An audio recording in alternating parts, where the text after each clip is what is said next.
Dulur, naon anu ku urang dipenta, cantang tu eta alus keur diri urang. Tapi naon anu ku Allah dibikeun, geus pasti eta anu pangalusna pikeun diri urang.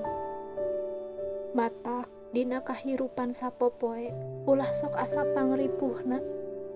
Da sarua batur oge teh keur nyanghareupan ujianna sewang-sewangan.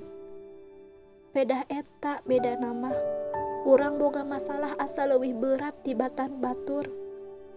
Tapi mana kitu ge berarti ajeun teh leuwih kuat alabatan batur.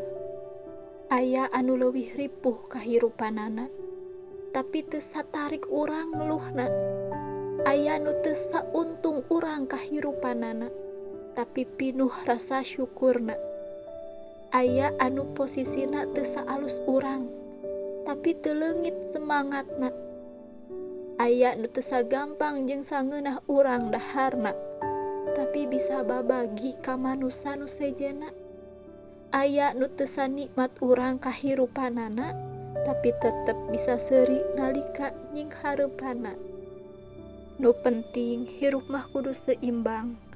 Gawe capek tapi kana salat kade ulah hese. Najan awak ripuh tapi salat mah tetep kudu kukuh.